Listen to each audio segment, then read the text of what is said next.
Hello विद्यार्थियों, मैं doctor Saubhagyamal Meena, सह आचार्य प्राणी शास्त्र, राजकीय महाविद्यालय बूंदी। विद्यार्थियों, आज का जो अध्ययन टॉपिक है वह है comparative anatomy and evolution in vertebrates aortic arches.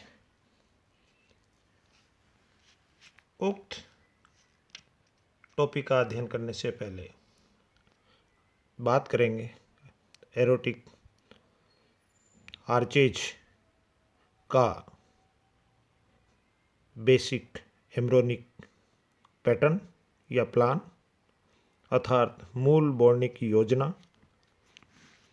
यदि अपन बात करते हैं कि एक टिपिकल वर्टिब्रेट्स के बूर्ण की जो प्रमुख जो धमनियाँ होती हैं वह एक अधर्माधमनी, एक पृष्ठमाधमनी और अधर व पृष्ठमाधमनियों को जोड़ने वाली 6 महाधमनी चाप अर्थात एरोटिक आर्चेज होते हैं।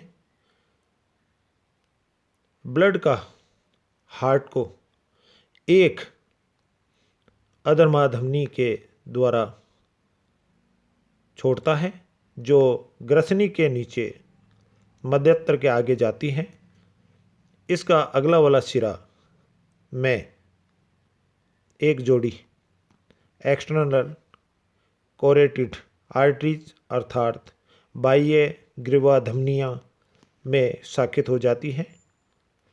अधर महाधमनी से अंतरालों पर 6 जोड़ी महाधमनी चाप अर्थात एरोटिक आर्चेज निकल कर विसरल चापों में जाते हैं। प्रत्येक महाधमनी चाप 2 ब्रांच्ड यानी शाखा बनाते हैं। 1 यानी कि गिल कैपिलरीज को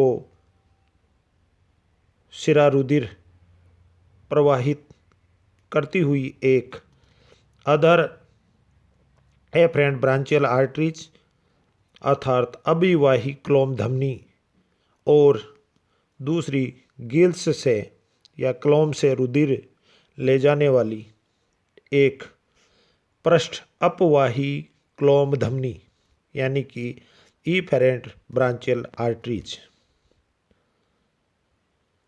एक और की सभी अपवाही क्लोम धमनियाँ पृष्ठोर और एक पार्श्वीय पृष्ठमाधमनी यानी लेटरल डोर्सल एरोटा या रेडिक्स से मिल जाती हैं जो इंटरनल कैरोटिड आर्टरी यानी आंतरिक ग्रीवा धमनी के रूप में सिरे में चली जाती है, हेड में चली जाती है। दोनों पार्श्वीय पृष्ठमाधमनियाँ फेरिंग्स के ठीक पीछे फ्यूज्ड होकर एक मध्यवर्ती डोर्सल एरोटा अर्थात पृष्ठमाधमनी बनाती है। ये पीछे की पुच्छ क्षेत्र यानी कोडल एरिया में पृष्ठ धमनी यानी कोडल आर्टरीज का रूप में चली जाती है। हर मुख्य धमनी वेसल्स या वाहिनियों की शाखाएं वर्टिब्रेट्स शरीर में सभी भागों में ब्लड की आपूर्ति करती हैं।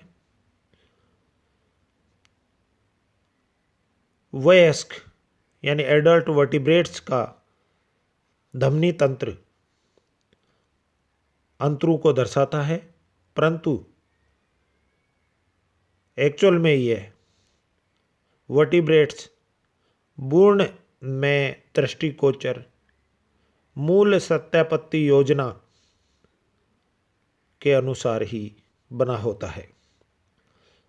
अंतर क्लोम श्वसन से फुफ्फुसीय श्वसन अर्थात गिल रेस्पिरेशन से लंग्स रेस्पिरेशन में बदलने के साथ साथ हार्ट का निरंतर बढ़ती हुई जटिलता का कारण होते हैं। मॉडिफाइड मुख्यतया धमनी चापों से संबंधित होते हैं, जिनकी संख्या निम्न वर्टिब्रेट से हायर वर्टिब्रेट में जैसे जैसे बढ़ते हैं उत्तरोत्तर संख्या कम होती चली जाती है। बात करते हैं प्रिमिटिव वर्टिब्रेट्स की, जिसमें उदाहरण के रूप में एम्फिओक्सिस में अधर एवं पृष्ठ माँ धमनियों को जोड़ती हुई माँ धमनी चापों के लगभग 60 पेयर्ड होते हैं।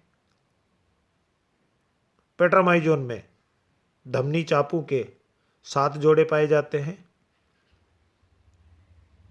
मिक्साइन में इनकी संख्या 6 जोड़ी से 15 जोड़ी तक होती है। अब बात करते हैं पिसेज की। प्रिमिटिव कार्टिलेजेज पिसेज हेप्टेकस में धमनी चापों की संख्या 7 जोड़ी होती थी। अधिकतम पिसेज में पूर्ण एक गिल में एक जाती हुई धमनी चाप के 6 या अधिक जोड़ों की प्रिमिटिव एम्ब्रोनिक प्लान को प्रस्तुत करते हैं, परंतु एडल्ट स्टेज में ये संख्या 4 या 5 जोड़ी तक ही रह जाती है, यानी इनकी संख्या घट जाती है। अधिकांश कार्टिलेजेज पिसेज जैसे सार्क में केवल 5 पेयर यानी कि सेकंड, थर्ड, फोर्थ, फिफ्थ एवं 6th एरोटिक आर्चेज सक्रिय होती है। प्रथम एरोटिक एओर्टा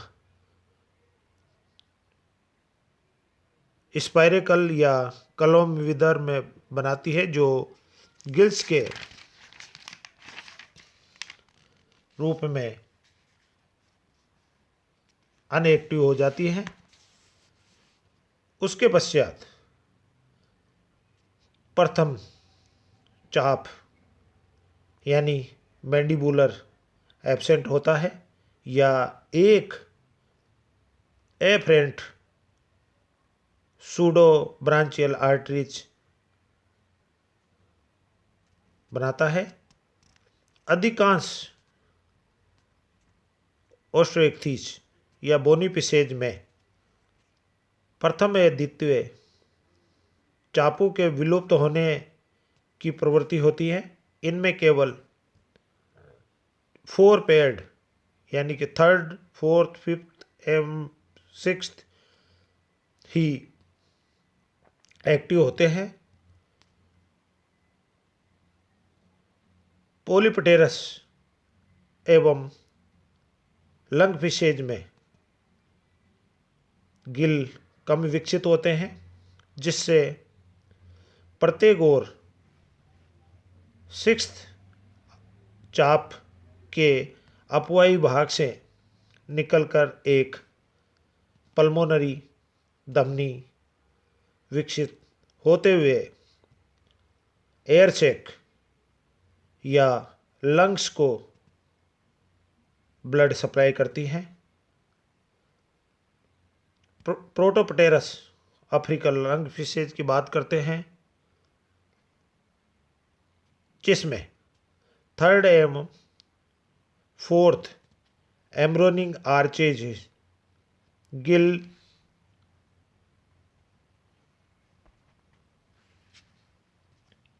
कैपिलरीज द्वारा यूनी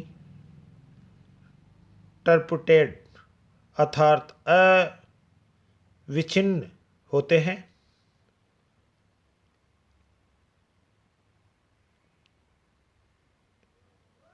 इलास्टो ब्रांच एवं लंग फिशेज में प्रत्येक चाप, प्रत्येक गिल्स में एक अभिवाही और 2 अपवाही धमनियों में विभाजित होकर बनाती हैं। ऑस्टियोइक्थिस यानी बोनी फिशेज में प्रत्येक गिल में एक एफरेंट और एक इफेरेंट आर्टरीज होती हैं। बात करते हैं टेट्रापोड्स की। तो टेट्रापोड्स में वास्तविक इंटरनल क्लेम या इंटरनल गिल्स एब्सेंट होते हैं, जिससे aortic arches afferent and efferent धमनियों में डिवाइड न होकर फर्स्ट एवं सेकंड आर्चेज सब टेट्रापोड्स में पूर्ण रूप से लुप्त हो जाते हैं। Thank you.